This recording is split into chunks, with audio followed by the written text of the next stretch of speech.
Good afternoon, everybody. Welcome to IFA Insights, where I sit down with industry experts and talk about trends and things happening within our industry.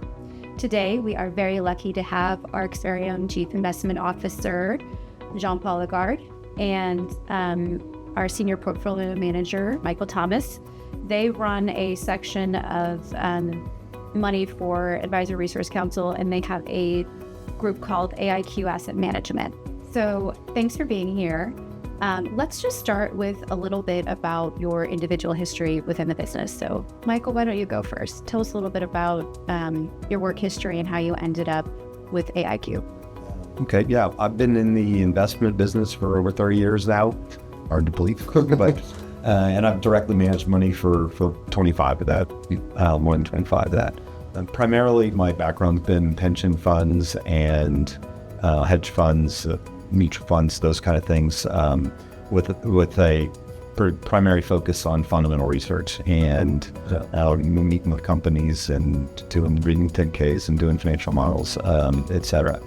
And with an asset-specific focus on small caps and high yield historically. And, you know, I've known him for 20 years plus. And 2000. It's even longer. Nobody's counting. It's even longer. You know, we've always got along very well, and we've always thought about working together. And, you know, as we went through as the investment business has evolved, we really found an opportunity here to, we think, revolutionize the asset management business with the power of artificial intelligence, which he is an expert in, and then in my fundamental research, and so that's why we decided to get together and start AIQ. Thank you.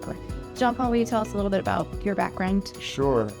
So I got into the business full-time in 2000, even though I had been working summers and part-time since 96, because I was an economics major and my grad was in corporate finance investment analysis. It made sense to spend the afternoons in investment banks and, you know, learn from analysts, and they were great teachers. And so I started as an equity analyst, you know, doing the research and reading the 10Ks and the Qs and building models just like Michael. And that's how we met. He was one of my first clients, and you know, I've just obviously stayed in touch since then. And so, you know, that is what you call the sell side of the business. And then I went to the buy side, where I was doing also institutional money management. Tell me what is AIQ Asset Management? What does that mean? Well, we started AIQ to revolutionize how asset management, broadly speaking, occurs within the wealth management channel, because both Michael and I, you know, have been, our entire careers in the institutional business, asset management business, and we met in 2000 and decided that within wealth management, there were a lot of inefficiencies, you know, with regard to asset management within wealth management, and that if we could take the power of an institutional portfolio and bring it to the individual advisor client level, that would be revolutionary. And that's what we're doing. And we're using, and the reason why we have AIQ is AI plus IQ, which is the power of artificial intelligence plus human experience to make that happen. Excellent. So AI, that's a big word, especially in 2024, we see a lot of that. So you started AIQ to bring in the AI with the IQ overlay. When did you start creating those formulas for your AI investing? Sure. You know, AI is obviously the hot topic with large language models. Those AI algorithms were trained on text. That's why they call them large language models, right? Ours are based on mathematical, basically trying to solve the world's hardest problems, but it's scientific, numbers-based, you know, AI. It's not language models, right? Mm-hmm. And those have roots to like 1990, and they've been continuously, you know, in development since then. And and so, you know, I liken it to sort of a video game engine. So the roots of the engine, you know, are there, but then we have been continuously developing it since then. Now, we have been using it since 2015. For money management. So that's long before we started talking about NVIDIA. Yes, long before. Yes. So how do you think the addition to the AI's addition to the wealth management space is changing how advisors should be doing business. The advancements in LLM, large language model AI, is happening. We have advancements on a day-to-day basis, week-to-week basis. Even yesterday, I mean, this is going to be dated by the time the video comes out, but Anthropic has now unleashed a model in beta that can control your computer for you. Crazy, right? And so I think advisors, whether they're a one or two person shop, they tend to fall into this jack of all, we call it jack of all advisors. They try to do everything themselves, and they're good at most things. And that was fine up until today, right? Because AI is now excellent at almost everything. And the things that it's not excellent at today, it'll be excellent in 2025, right? So that's a problem. So, and I think that advisors are going to have the biggest existential threat now than they've ever had, really. Yeah, the reality is right. If it can be automated, it will be automated. Yeah. And, AI is already the point where it can do a deep financial plan. It can help give clients advice already. You can ask, you can just have conversations with it, and it'll help map out your life, as a financial life or your any kind of life. It can, and it's getting better and better as it learns more.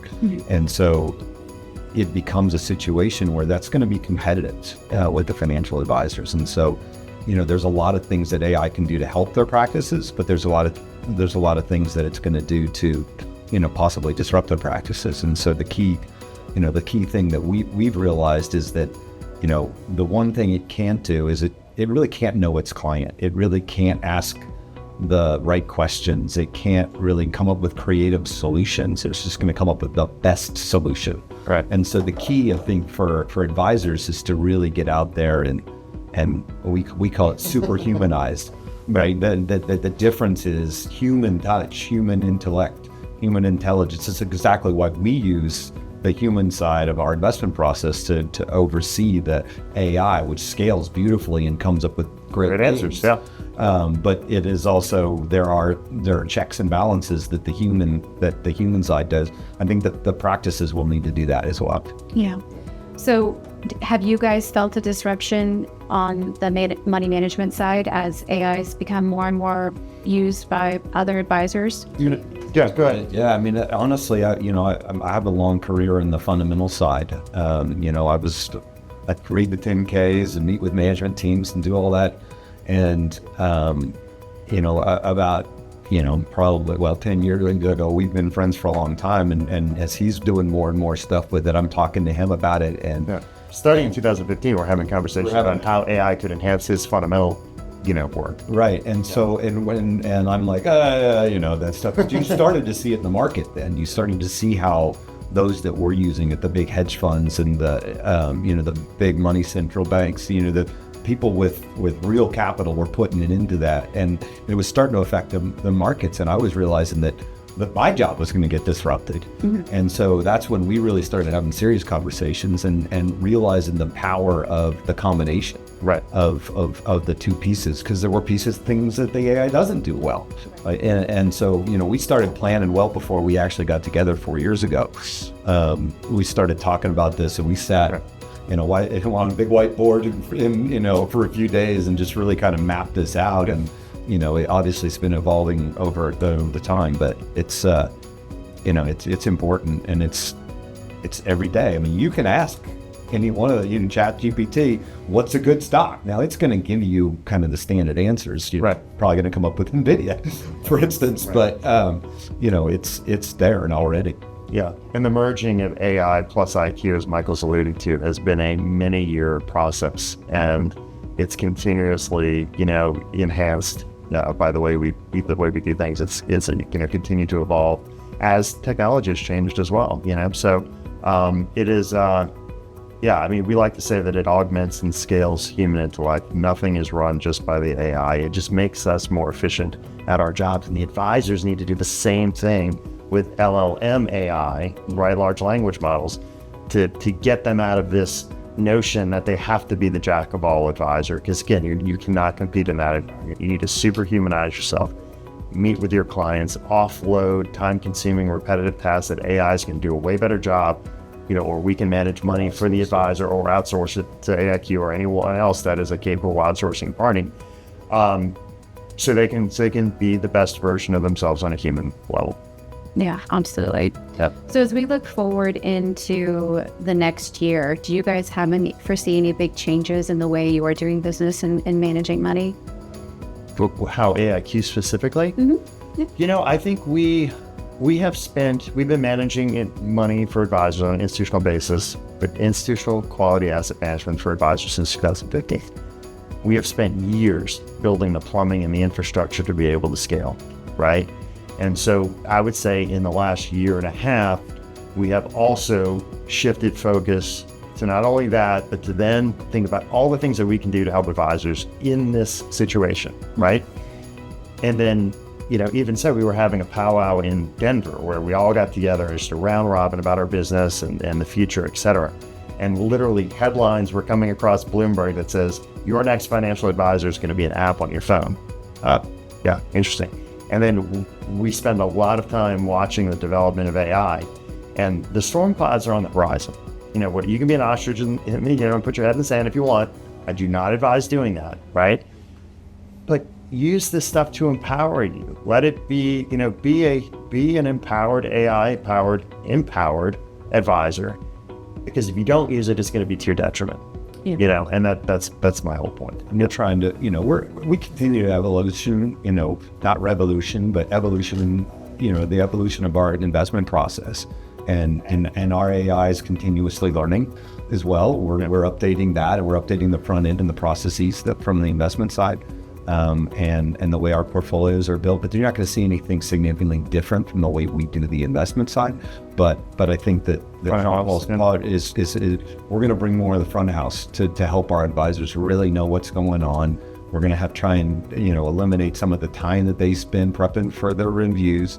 Trying to eliminate a lot of the friction that just makes their life hard, and so that's really what we're trying to do. And so we're investing heavily in technology because we can scale advisors instead of just one book. We can advise across everybody's book, and so we're trying to really stay on the forefront of AI and what we can do to try to protect our advisors and help them thrive in this environment. We call it a mode as a service, because we think that to be able to superhumanize, to be there with your client. Like Zoom calls are fine, and if you need to do that, but spend time actually present with your client, get to know them, get to know how they think and feel. If an advisor can stop a client from making the wrong decision at a critical point, they pay for their fees for decades, right?